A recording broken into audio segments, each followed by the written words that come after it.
It's the 10th anniversary of the MotoAmerica AMA FIM North American Road Race Championship. This is our third round of 9 for 2024.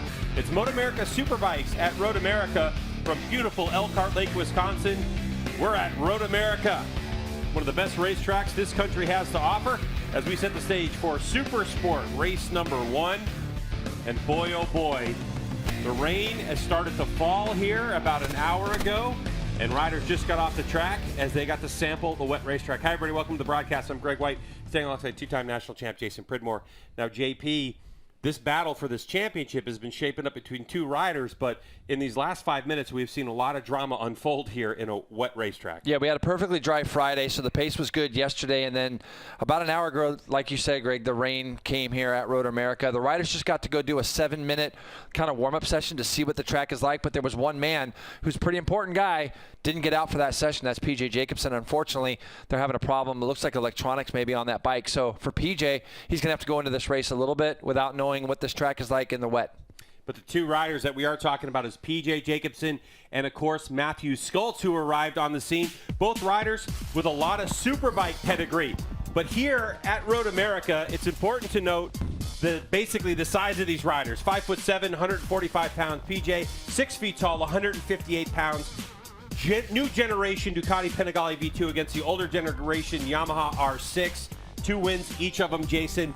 And boy, oh boy, this is a big deal because when we talk about this racetrack, even in the rain, the draft and pass makes a huge difference. But let's take a look at some of the highlights of these two that are separating themselves in the championship. First, let's look at PJ Jacobsen. Yeah, it was a dominant performance for this new Rahal team you see here in Atlanta. You'd expect nothing more from PJ Jacobsen than to come out and be up at the front. He wasn't just at the front. He set the tone all weekend. You see here in the dry, Greg, he goes on and wins the first race for Rahal. The next day, it was the same kind of feeling for PJ Jacobsen up front with completely different conditions. So we know he can go and he can win in the rain like it is right now just outside our window. But PJ Jacobsen goes 2 for 2 in Atlanta. Then we were going to move on to Barber, and we saw and we knew what percentage this guy has been on the podium when he shows up here. Matthew Skultz takes his R6 and literally was class of the field, Greg. He goes out and he wins race 1. You can see how excited he was by that. He made it difficult for himself, but in race 2, it wasn't as difficult. You see he goes up here underneath PJ Jacobsen. He gets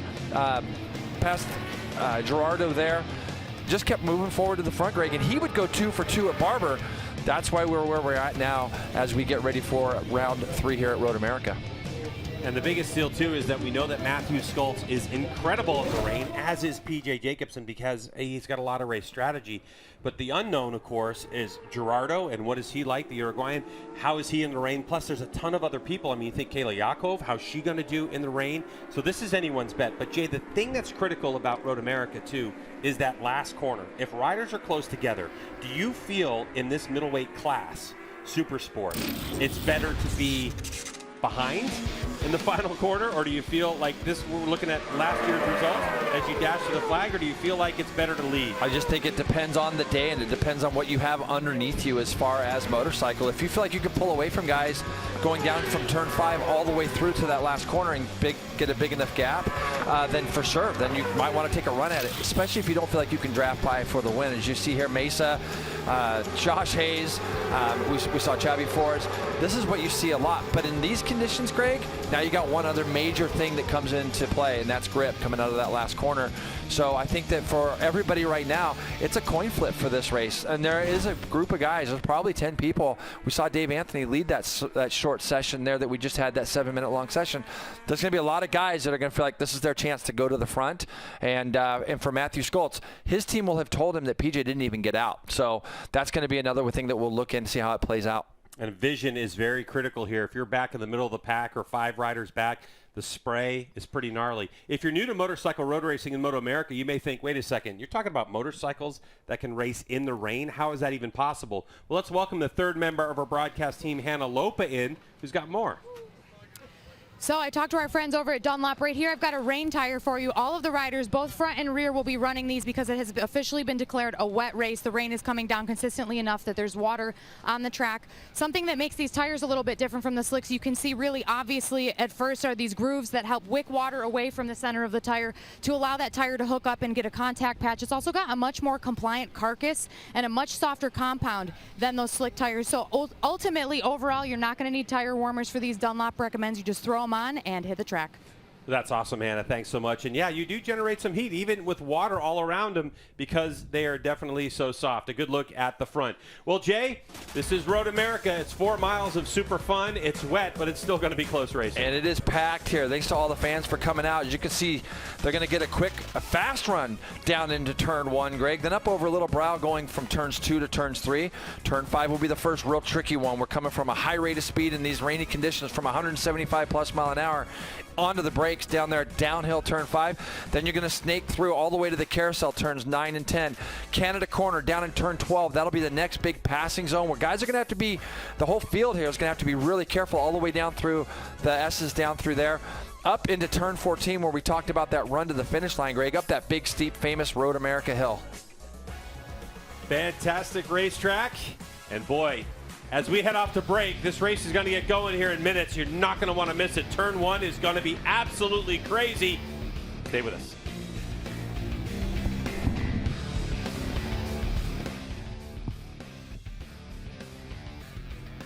We'll continue the coverage here on MotoAmerica Live Plus as the riders have made their way to their grid positions for right now. And Roger, all of these clear visors, I was just looking at Stefano Mesa's face, and who's down there messing with the controls. What are they able to alter on the bike themselves? Well, right now it could be the clutch or then also the front brake as well. Maybe they don't like the feeling of it, and you can adjust it on the other side of the bike. And just a lot of these riders, as we see, looks like PJ was out there able to make that siding lap in the warm-up lap. This is going to be PJ's first time seeing turn 1, and so we're going to see what he's able to do, probably follow, try to get behind some guys, try to stay toward the front so he doesn't get too far back.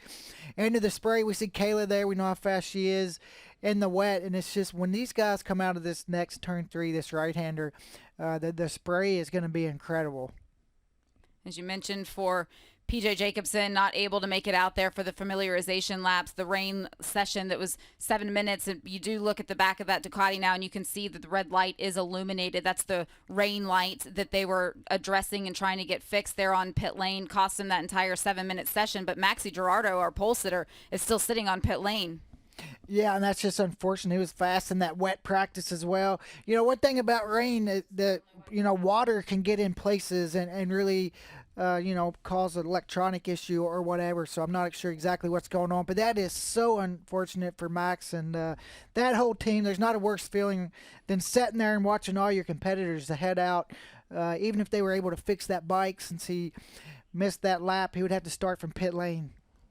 We did see that during the Junior Cup race with Jaden Fernandez, who was also the pole sitter. He missed the siding lap and had to start from pit lane. He was able to ride on through the field and ended up in 6th position. But it was still solid in points. But Maxi Gerardo still sitting on pit lane, and without being up and on the bike and lined up at the pit exit, we're not sure if he's even going to make the start of this race. And this full field of competitors, they've been chasing him all weekend long, and they were certainly looking forward to the opportunity to be able to get around him, and certainly making that job a lot easier for them today as you watch the full field now coming through, and you can see that spray that you were talking about. Yeah, and that's why the start is just going to be so important here, just to get back, have that good clear vision where you can see, because when you can't see, you have to slow down, and then it just lets those guys in front of you pull away even further. It's PJ Jacobsen on that number 15, so he's been able to stay towards the front of the field and get some clear vision around the racetrack. But even with just 2 bikes in front of him, you could see that spray that was coming in his direction. So changes the visibility when he's still trying to see where there are puddles or where the track could be slick. That certainly is ruining this lap for him in terms of familiarizing himself with the racetrack. And the riders are making their way back around. They're going to find their grid positions, and then we're going to get ready to go racing here for Supersport. With that, we're going to send it back over to Greg White and Jason Pridmore. MotoAmerica Supersport coverage is brought to you by Dunlop, the official tire of the MotoAmerica Championship Series.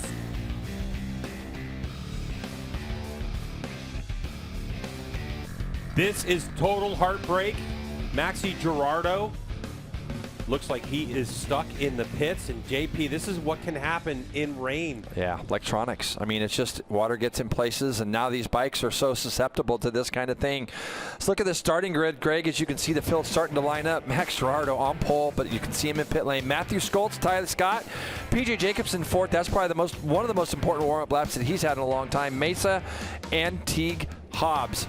Good qualifying from Teague there. Tamburini on that MV continues to do well. Jake Lewis, Blake Davis, Dave Anthony, Torin Collins, who's going to be familiar with these kind of conditions, and Kayla Yakov, who we also know goes well in the rain. Max Van, Linares, Nassani, Owen Williams, Carl Soltis, and Alexander Enriquez, with Bickneys, Rivera, LaRoche, Grigg, Jason Farrell, local guy we've seen win here before, Jorge Erstein. I doubt he'll be back out. He fell in the warm-up. Davis, Jansen, Horney, Leon, Vandal, and Seethaler.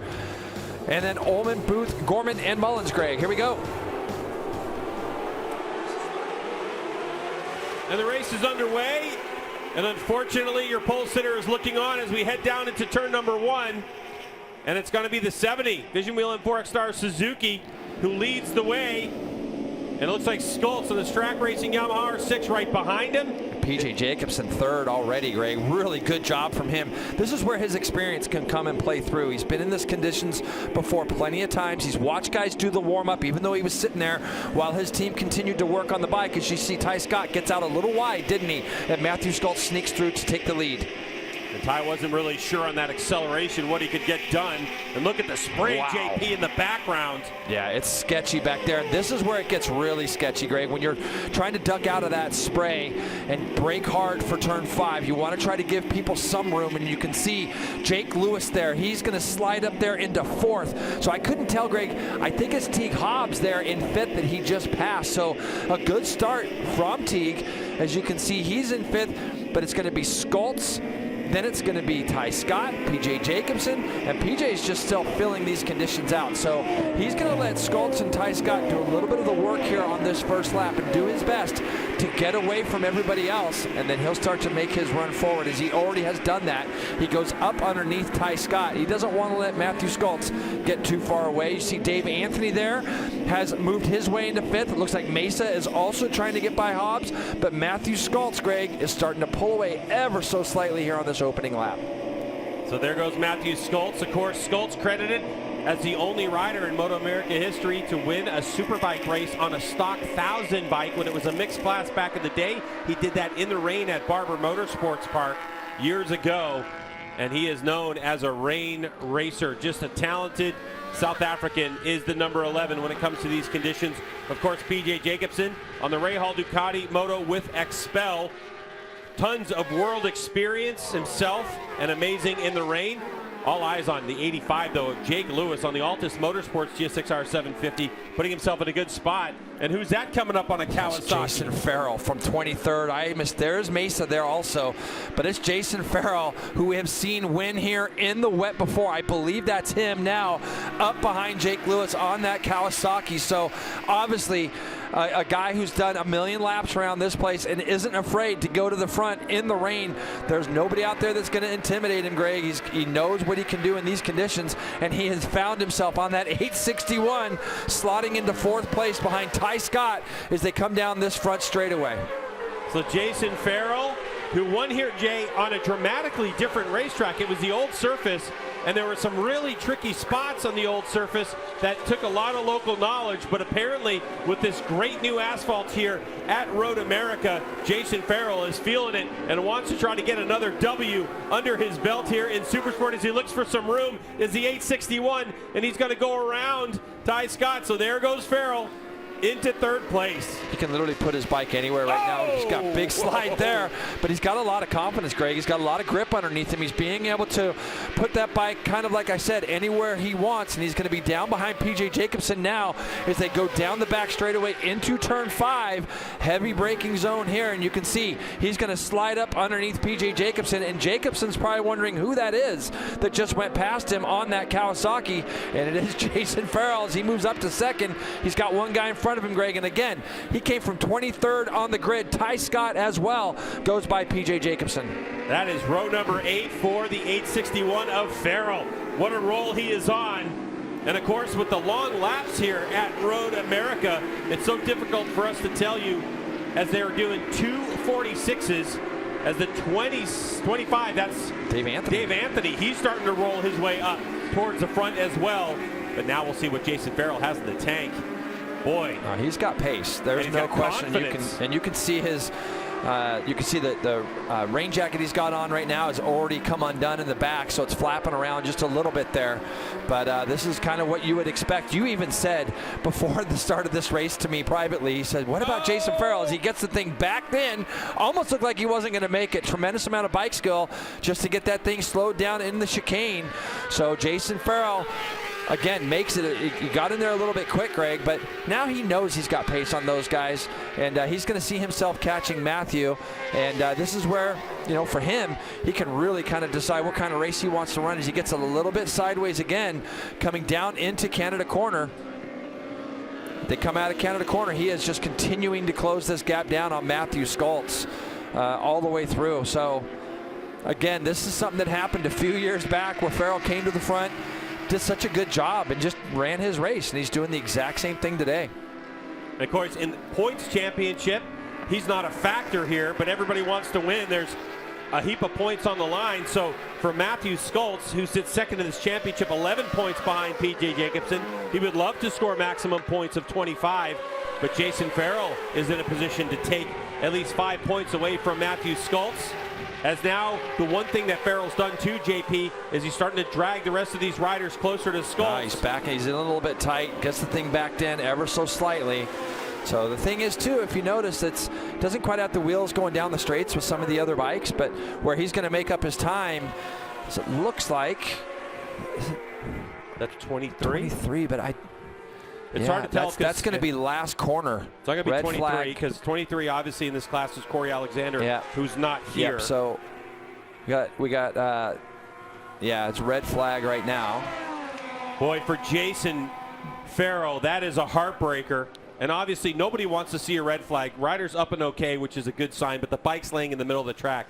But for Jason Farrell to have to do it all over again from 23rd on the grid. He made it look pretty easy, though, so I don't think it's going to be hard for him to maybe try to do that again.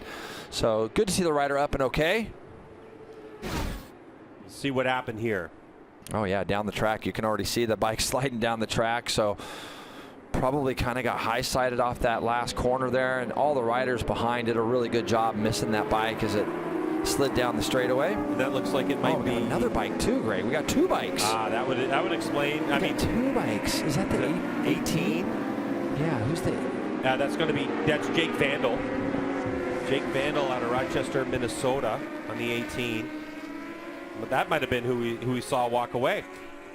All right, we're going to take a break. We're going to step away. We'll be back to Road America with more Supersport coverage after this.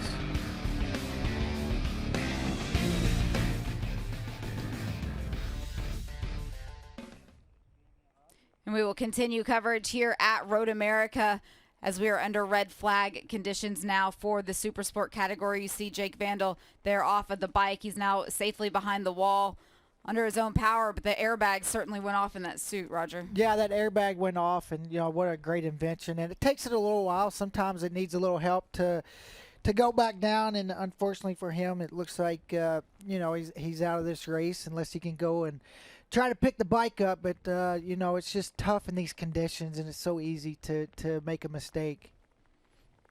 And that's Ernstein, the Ducati rider. We also saw him have an issue during that familiarization session as well. So this rain today is certainly throwing a wrench into his weekend program, and the race result today is he's just not going to finish. Let's go down. I believe Michael Hill is still down on pit lane as riders are making their way back around. Michael? Yeah, thanks, Jamie. And it's an up-and-down weekend for George Ehrenstein. Here are the riders, Jason Farrell at the front. And as I said, in that build-up to this Supersport race, he was always going to be one to watch, wasn't he? So much experience. And as I said, the last time I was here a couple of years ago, he was the guy that took the win. And he is a very, very popular rider. While that race was going on, I'm down here in pit lane, a lot of his team walking past, and they were very, very excited about what could potentially happen, whether it could be 2 wins in 3 years for Jason Farrell on the Kawasaki. Kawasaki, which, again, as we've talked about the new rules, not really the bike of choice. I know Stefano Mesa is certainly doing his thing, but you know, you go back years in the World Supersport Championship with Keenan Sofoglu, they were winning everything. Not so the case. Tyler Scott is back down here. Tyler Scott, you see there with that, not dark visor, but that kind of like glaze on the visor. It looks a bit purpley, doesn't he? Purpley pink, and they are special visors, which just helps the riders to see in these wet conditions. And of course, no real tear-offs in wet conditions either. A lot of other riders then coming back in, just coming past me now will be Jason Farrell. In fact, here he comes.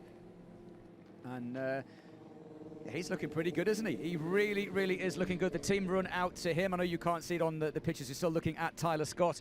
But yeah, he looks happy. There is Teague Hobbs. And again, he just talking to the team.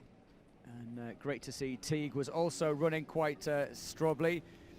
And Jamie, of course, we saw Teague, didn't we, just before that race, having a bit of a lie down. Wasn't necessarily the start that he wanted. He was running in 11th position there. But this is really an opportunity, as you guys were saying about Jason Farrell, to go again for the guys that it didn't maybe work out for. And also something to factor in, Jamie and Roger. What about PJ and Kayla? The fact that this race has now been stopped means it's going to be a fresh restart. So they're kind of back on a level playing field. Yeah, they did certainly in the case of PJ get a better taste of what the track is like out there, and PJ was able to fight through it. But that performance, Roger, from Jason Farrell, starting this race 23rd and able to get up there right on the back of Matthew Skoltz, that was impressive. Really impressive, and just shows the confidence. And you know, he has a million laps around this track in the wet, and just, you know, he could just kind of knew where he can make his passes. A lot of these riders haven't been here on the new pavement in the wet, and he has, and he's able to use that experience, and just so impressive. And now he's going to have to line it up and do it again. And you know, it might not, you know, that's the thing, that it looked pretty easy that time. It could be a little bit different this time. But for PJ, as you mentioned, this is a huge break for him, because he's able to get to see that track like the others did, and now come in and sit down and think about it and know exactly what he's getting into.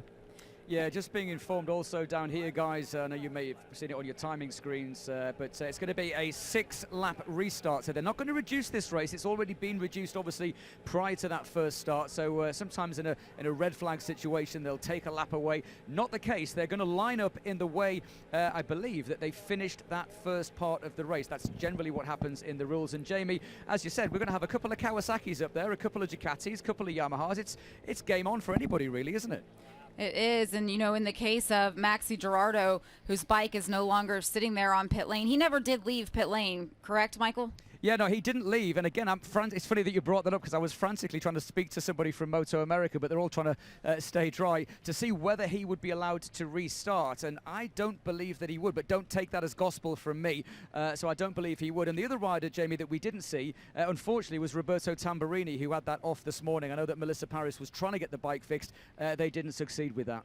Here, I believe the way the rule is written is that when you go back to the original grid after a red flag, anybody that's still out racing is able to take their original grid place. Maxi Girardo, in his case, he was the pole sitter, but he had never left pit lane, so he technically wasn't out there racing.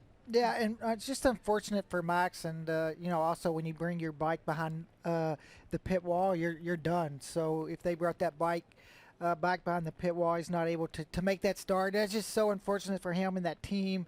It's been riding so well the last couple weekends and even today, and you know, that's just, sometimes things happen in racing, and that's just unfortunate for him.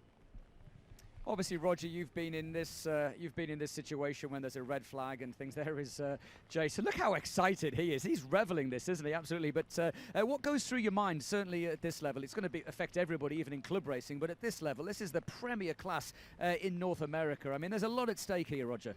Yeah, and I think that the big thing is just trying to figure, not a lot of laps in the wet. So you're just probably coming in and you know, you can make some changes to your bike if you want. You can't change tires, but if you need to make some changes, this would be the opportunity. And right now you're just so focused, and you're trying to replay these laps in your head that you did, trying to think about where the track was slick, or maybe where I felt good, where I can make a couple passes, and just try to stay focused and locked in. And you know, whatever happened the first start, if it went well, you're going to be thinking about doing that again, and things that you think about you can do better, you'll be thinking about that.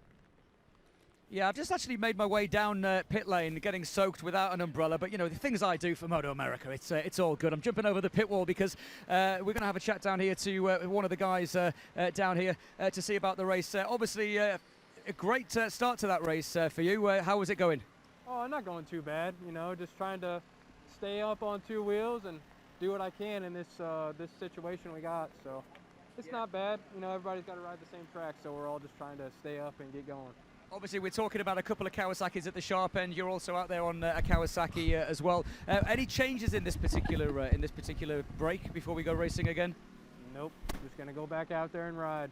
Absolutely, I love that. Yeah, I just thought I'd move down a little bit, guys. That was actually the 122 that we were just talking to, but he was certainly looking for it. Jamie, back to you. Yeah, as you're walking, I didn't want to interrupt you, but some news, and Nicole Cox from MotoAmerica has reached out to us. So the 161, that's Maxi Girardo, who's their original pole sitter that did not take the start of that race. He can start from his original grid position, which would be pole, because that race essentially never happened. It was less than 3 laps. However, I'm standing up now looking across at the pit lane from the tower and looking at the pit box of Maxi Girardo. I don't see anybody from Top Pro Motorsports or the number 161 itself. So I'm not sure if they've gone back to the paddock. Maybe they're addressing their issues and just getting the bike ready for tomorrow. But should the bike be ready, they would be allowed to go back around and take their grid position. But that is not looking like it's going to be the case. As you see all of the riders now leaving pit lane, pit exit is now open. We can get everybody back around and get the Supersport race restarted. Yeah, and going to give all these riders another opportunity this lap to look at the track. And you know, it's still raining, so the track hasn't really changed a lot since the last time they went out. And you know, everybody kind of has a good feel for where the track is at, and now they just kind of get this another lap to get out there. I mean, this track is so long, you know, and they haven't really got very many laps in these wet conditions. When we were with Michael down on pit lane and taking a look at Tyler Scott, and you could see his visor that he was using. It wasn't one of the clear ones like we see on a lot of the riders. It was that tinted color. And Roger, in these conditions, you know, you look out the window, there is a good amount of glare where there's a little break in the clouds. Is it difficult to see if you don't have any tint on you? It can be. Some riders like to use the clear where they can really see. You can see how the ground there looks a little shiny. It's kind of got a little bit of a glare at that new asphalt, and the shield Tyler is wearing is kind of like an orangey color, and it's just supposed to help. Some riders think it helps the color pop, and so I know some people use those that ride at night like to use that color, and for him it's just something that he's comfortable with. Some guys wear a dark shield in the rain as well. Let's go back down to Michael Hill. Yeah, there's so much drama in this race, isn't there? We're about to get a restart. I can now see, just to your point there, Jamie, and again, of course, it was less than 3 laps. It's a complete restart. Maxi Girardo's bike, not in hot pit, not in pit lane, but from where I'm standing, they're right opposite me. They are working on the 161. They are aware that they can restart, but at the moment, there's not even a gas tank on there. There's no petrol tank on that motorcycle. It's looking very, very unlikely that Maxi would make it out at the start. But I guess, realistically, under the rules, he would maybe be able to start from the pit lane, and if you could just get out there, it asks as a bit of a test in case it's wet tomorrow, right? I mean, that would make sense. It would make sense, and I mean, they will have a morning warm-up, so whatever issue it is that they're dealing with right now, if they would be able to get that bike fixed, he'd be able to go out in the morning, but certainly in these race conditions, if he was able to exit pit lane at any point in time and just get some laps, it wouldn't hurt him. Yeah, and just as many laps as possible. I mean, even if we go to another race down the line that's wet, just getting out there and getting those wet laps in at any track can come into play later on in the year. So hopefully they can maybe figure something out and that he can get back out, and just, you know, for that team, it's just a big blow when you know you have a chance to go out and win, and something like that happens. See several crew members that were down there on pit lane. Everyone else out on the grid right now. 1 crew member per bike is allowed with the quick start rules. See Matthew Skoltz there. So this is the visor we were talking about with Tyler Scott, and as you were saying, Roger, it just makes everything pop. It just makes it a little easier for them to see. Yeah, and for Tyler, you can, you know, with the clear visor, you can kind of see their eyeballs, and you can kind of see with that red one there. You can't really see. It takes a little bit of the glare away. Must be something that Tyler likes. And some guys, like I said, wear a dark shield, but a lot of people like to wear a clear as well, just so you can really see. He even has a tear-off on, and a lot of times you don't see that tear-off in the wet because water can get in between the tear-off and that visor. With the visibility already as bad as it is, you don't want to throw any other things into the mix there for these riders, and everyone now leaving for this warm-up lap. You see Maxi Girardo did not make it out there, so he won't make the start of this race. Hopefully he can get something done for later on. Max Van, though, it was a good warm-up start. Yeah, he needs to do that again the next time they come around. And he was coming back from the 13th position on the grid. But you can just see how important it is for these riders to go out and try to get that clean lap. You know, wanting to really get out there, get that good start, not be in the back, and try to maximize everything they can on this warm-up lap. It's Victor Perez de Leon bringing up the rear of the field. And you can just see what the condition is that they're dealing with. You can barely even see the riders in the back of the frame, and that's how bad the spray is around here. It's certainly going to throw another element into this race. We're going to go ahead and send it back to Greg and Jason as we can get things restarted here for Supersport at Road America.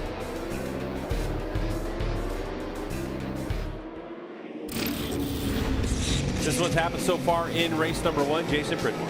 Yeah, you can see Matthew Skolt's got a great start, and Ty Scott was able to just outpower him down to turn 1. And he gets a little bit wide here, does Ty Scott. And you see Matthew just turn back up underneath him, as does PJ Jacobson. But the race really, number 861, Jason Farrell, comes from 23rd on the grid to close up to the back of Matthew Skoltz before this race was red flagged. And you can see the reason for that here.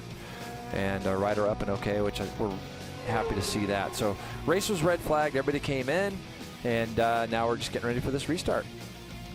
But there is some drama that's been happening in the pit, so there might be a few empty grid spots as some motorcycles. Jay, this is what happens. This is the electronics era, right? Yeah. And sometimes water gets in wires and kaput goes the bike. Yeah. You see here, Max Van kind of, he's up. Just Max went out quickly on this warm-up lap, and then Jason caught up to him. And this, like I said, this is just a warm-up lap, obviously.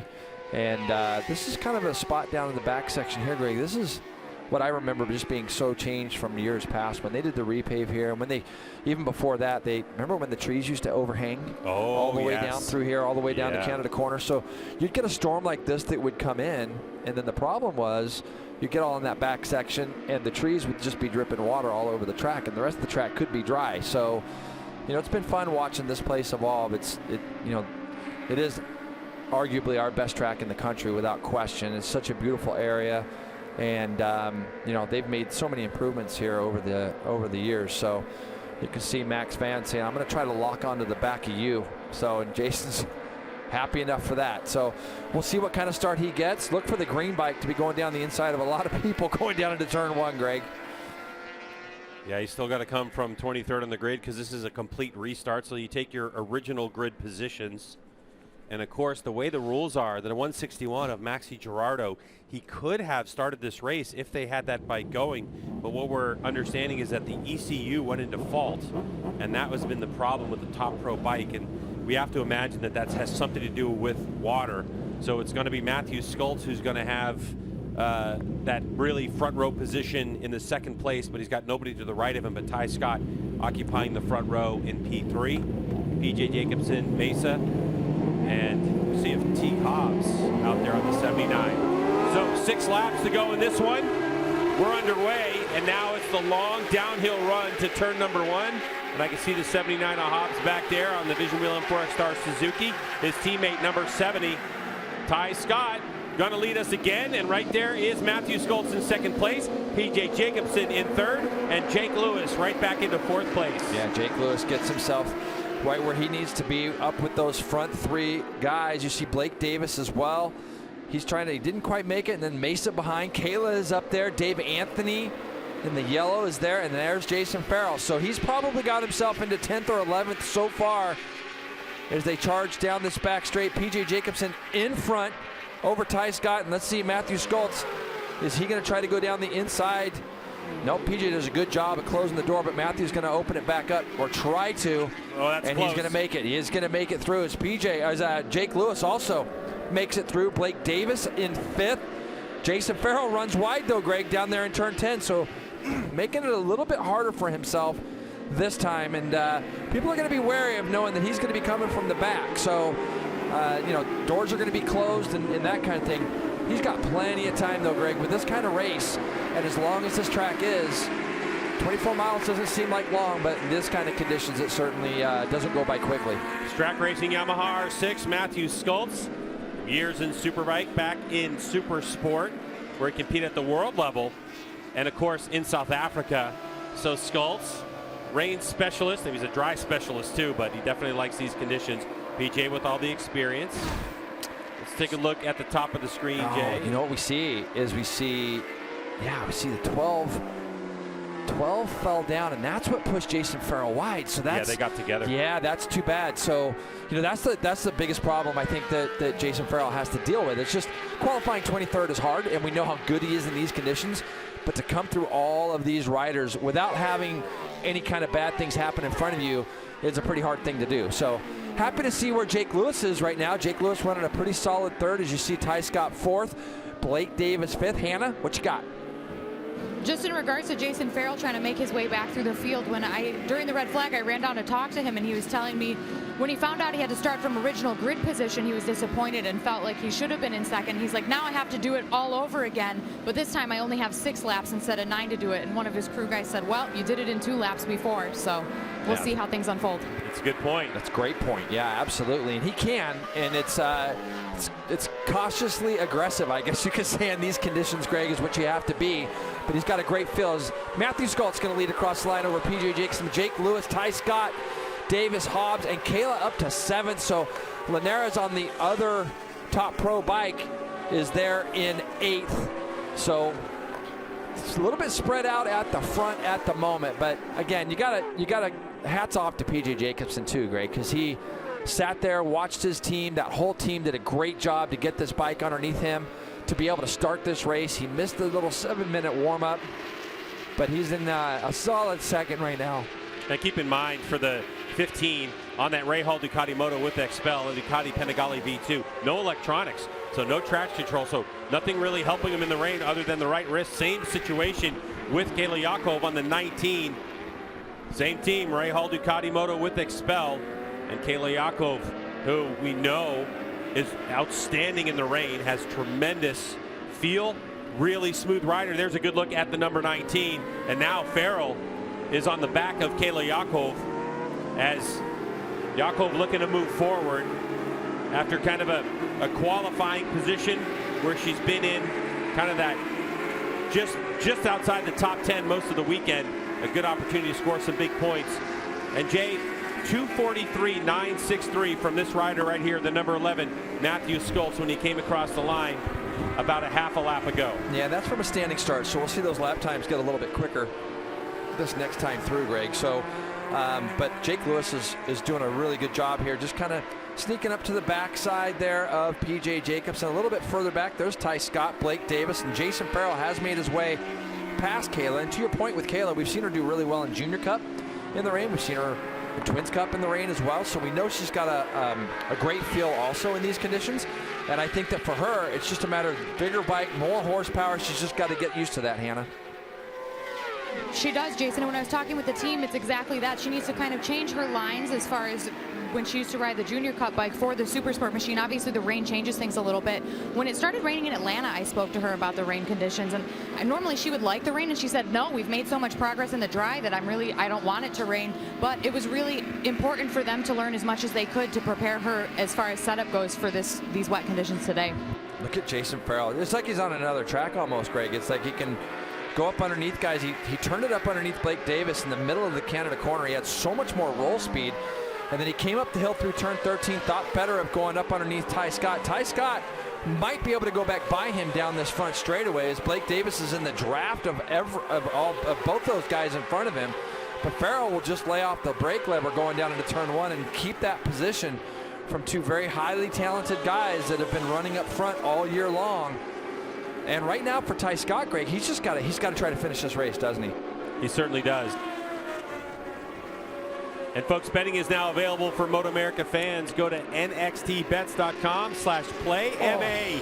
As Jason Farrell getting a little sideways coming out of there. Hey, for more information on the betting, go to MotoAmerica.com. So that Get Fast Performance rider on the Kawasaki ZX6R, Jason Farrell, the local rider who won here in 2022 in the rain on the old surface and was a bit of a specialist here at Road America, has really proven to everybody that new or old surface, it doesn't make a difference. Farrell has this place dialed in. The question is, Jay, he is on the ragged edge in some corners, and we're holding our breath to see if he's going to make it every corner. He just went fastest lap, though. Now he's got clear track in front of him. It should be a little bit easier, but you're going to see him get really loose here on the left-hand side of your screen. That's a little bit of a puddle on the exit of turn 3. He went 2:38.8, which is quickest lap of the race, but he actually matched Matthew Skoltz. Matthew Skoltz also with a 2:38.8. But Jason did it coming through the field. So you can see those, rider down. Gosh, it's 132. It's going to be Linares. Yeah, tough day for those guys. So Alfonso Linares running over his bike to try to pick it up. You see PJ Jacobsen or Kayla just gone through. So this is the battle behind all that was going on. So Linares just gets his bike up, gets himself going again. Good man. So hopefully he can kind of get going again. And we have another right. It's Jason Farrell. He has crashed in the chicane, Greg, in the transition from that left to the right. So Jason Farrell's down in the chicane.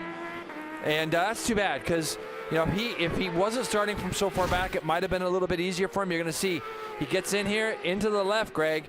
He's probably going to lose the front just past here. Let's see if that happens. Nope, loses the rear.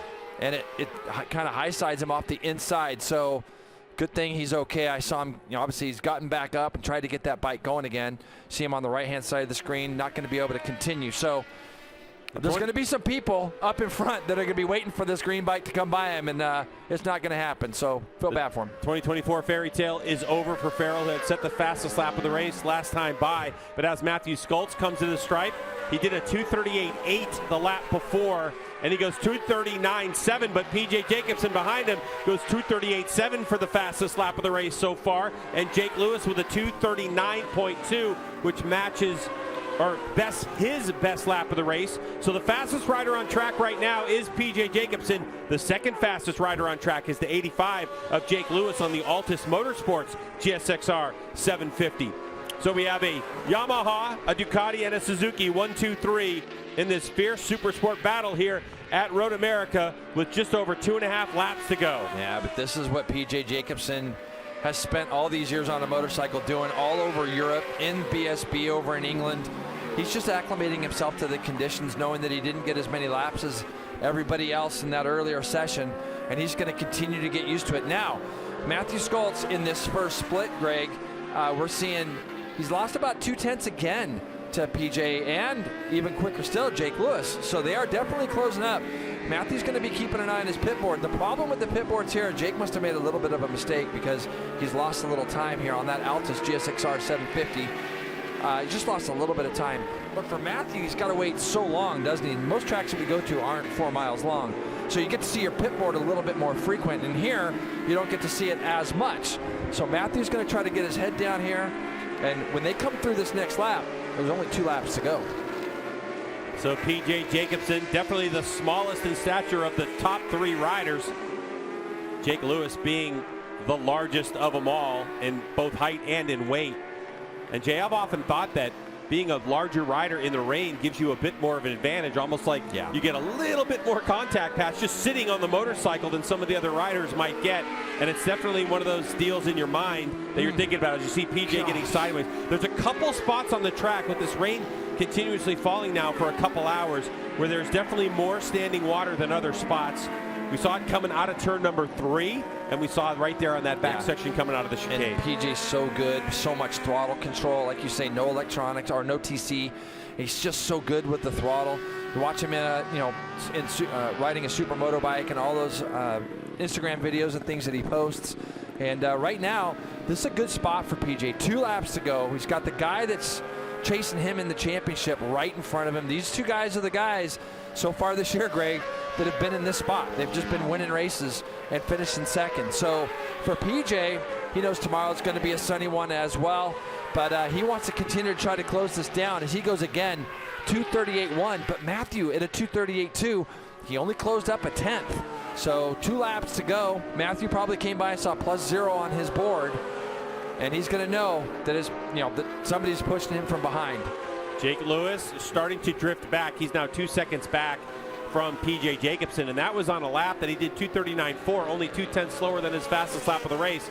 But it was that mistake, Jay, that you were talking about for Jake Lewis in the middle of the last lap that's really created this gap. And for Jake Lewis, it looks like he's got an 8-second lead over Ty Scott on the Vision Wheel M4 X-Star Suzuki, who's back there in 4th place. Blake Davis in 5th, Kayla Yakov. Jarrett Nassani having a great run in 7th. Torrin Collins in 8th place, Mesa, and then Teague Hobbs rounding out your top 10. We got 3 Alta bikes in the top 8, with Lewis, Nassani, and Torrin Collins. So amazing, impressive stuff from all of them. There's Jarrett Nassani just there. Here's Torrin Collins on the 171. Then you got Mesa, who fell back a little bit that lap, and Teague Hobbs just behind him. So like you say, Greg, that rounds out the top 10. But what I'm interested right now is PJ's making a big push at the front. He went 37.1 in the first split. To put that in perspective, Matthew Skoltz did his personal best at a 37.6.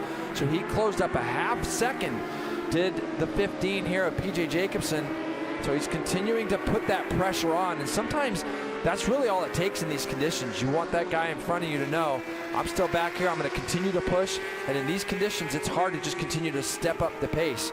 But Matthew Skolt's been around for a long time.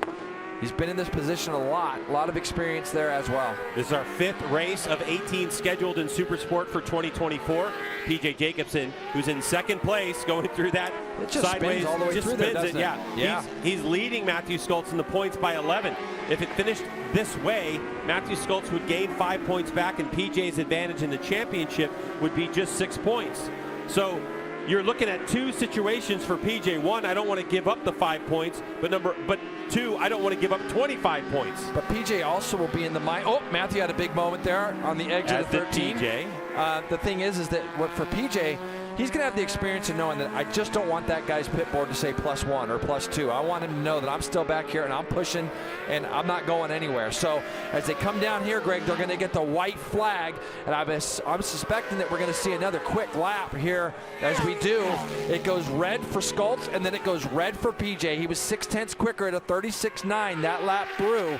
So PJ Jacobsen continuing to pile on that pressure. Jake Lewis went 2:38.4 for his personal best, but that was a 1.5 seconds off of what PJ Jacobsen did just in front of him. Now, Lewis also has a 12-second lead over 4th place Ty Scott.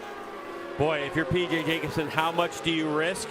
And you can see Matthew Skoltz going a little sideways and lost a little bit of drive, but PJ, through that section, adjusted his line and got the power to the ground a lot more, and you're seeing the effects of it as PJ closed up a couple of bike lengths. Now they're going to head down the hill into turn 5, a spot where it has been very interesting on the grip level all weekend long, but no problem for Matthew Skoltz and PJ Jacobsen on this final lap of Supersport Race number 1. You've got to wonder, Greg, if this race comes down to when they get out of the chicane where PJ's bike is spinning up so much and Matthew's bike looks like it's got a little bit more grip. So when they get to that point, we'll talk about that, but they're going through turn 7 right now. And so PJ, again, with the fastest first split, Greg, 0.3 quicker, because Matthew also did his personal best split through there. Matthew's going to be protecting when they go down into the chicane as he gets out of turn 8 really nicely. Now the all-important chicane. Whose bike is working better through this big, long right-hander? This is where you talk about being a little bit taller. Can be a little bit more helpful. Matthew can get that knee on the ground and almost just kind of pivot around that as he goes down through the carousel. Well, PJ has got, 3 or 4 inches there between his knee and the ground. Now, this chicane on the exit is where I'm curious to know if Matthew can pull a little bit of a gap going down this next straightaway, and we'll be watching PJ's bike to see if it spins up right in this section right here. Here we go through it. PJ had to lift the bike, and right there, it's about that spinning and not driving forward. PJ has a good run. How much is he going to close on the brakes? How much fuel does PJ Jacobsen have? It's pretty good, but if this is the gap, coming out of the final corner. We're not sure if PJ's going to have enough to run on him to the checkered flag, but it's getting closer, JP. And both riders got out of shape on the exit of this turn last lap, so both of them make it through there cleanly. So for Matthew, he's made the commitment. He's leading this thing from the front. PJ's opening up that line a little bit as they come onto the front straightaway here. Now Matthew's got to get in that tuck, but PJ's close enough. He sat up, so here comes PJ Jacobson. He doesn't even use the draft. He's just going to go to the inside, to the top of the hill they come, and perfectly played by PJ Jacobson, and he takes victory by 0.04 of a second and fastest lap of the race. And on the podium, Jake Lewis in Supersport. Again, a 35.514 for PJ Jacobson with a 36.108 and a photo finish. What a move by PJ. Well timed, well played. A lot of experience, man. That's all that was. PJ had a plan, and Greg, the thing is he got through that little section down on his run to down to Canada Corner. He got through there very well. Hats off to this whole Rahal team for even getting that bike running prior to the start of this race, as there was probably a lot of high pressure on those mechanics to get that bike rolling. And you have to think, if you're Matthew Schultz, who led this race just straight away, a 36.108, his fastest lap of the race, and it still wasn't enough. I mean, the next fastest rider was Kayla Yakov at a 39.9. Everybody else was 40, all the way down to 2-minute and 52-second lap times. And what a top 5 for her. So for the Rahal team, both these bikes were having issues. Kayla got out with about a minute and a half left in that little warm-up session. So again, a lot of good guys down there working on those bikes. First and a fifth for that team. So Jacobson, Schultz, Lewis, Ty Scott, and Kayla Yakov round out your top 5. Blake Davis, Torrin Collins, Greg, moves up to 7th. Mesa Hobbs and Carl Soltis is going to be the guy that rounds out your top 10. And Max Van just outside of the top 10 and 11th. Larry Davis, Owen Williams in 13th, Greg, and Alexander Enriquez, your last point scorer. What a run to the line for PJ Jacobson. Well played, well timed. And we're going to talk to him about how he got that one done when we get back to Road America.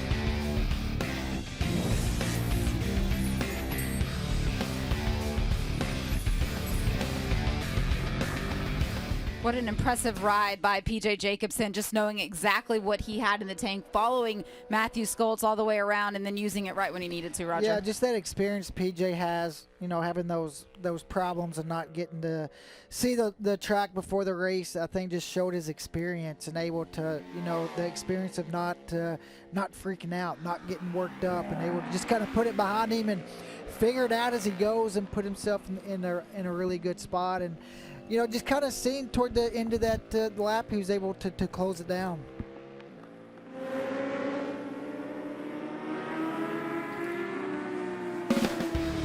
Back here at Road America, looking at PJ Jacobson enjoy the spoils of the big victory. The number 15 on that Rahal Ducati motor with the Expel machine gets it done. Jason, let's take a look at these race highlights. Yeah, you're going to see it here. Matthew Schultz gets off to a great start. Ty Scott as well. I believe this is the first start because we saw Ty get just out there a little bit wide, and again it was that man Jason Farrell coming through the pack and doing his thing. We had a red flag, Greg, so we had to do a complete restart of this race.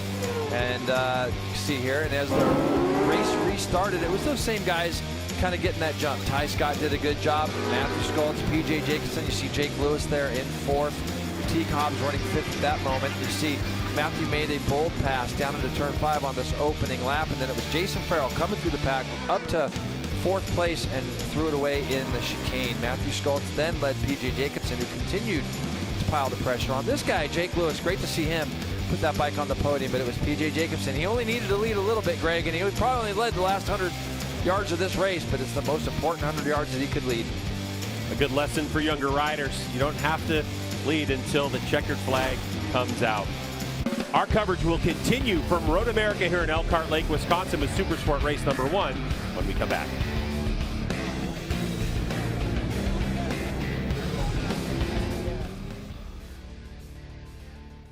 We continue live here on MotoAmerica Live Plus. You get this behind-the-scenes look at what happens when the riders get over to the podium area. Roger, it's an immediate debrief, it looked like, for P.J. Jacobsen answering a couple questions. Yeah, you can see the crew guys there asking questions right away.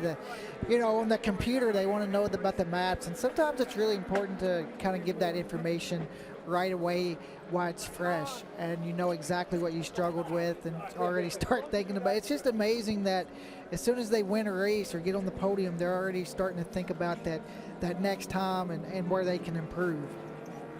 Remember, he did miss the familiarization lap, so for PJ to be able to end up on the top step of the podium without having any experience.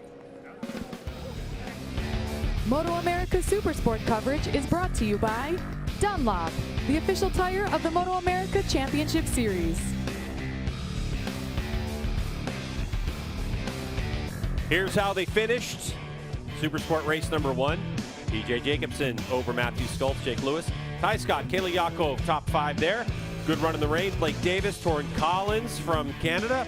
Mesa and Teague Hobbs rounding out your top 9. Let's get right down to Hannah in a very wet victory lane. What you can't see down here, Greg, is how cold it is. PJ was just shivering after those laps with that restart, really making it a little bit longer out there for them. Incredible performance by PJ Jacobsen those last laps.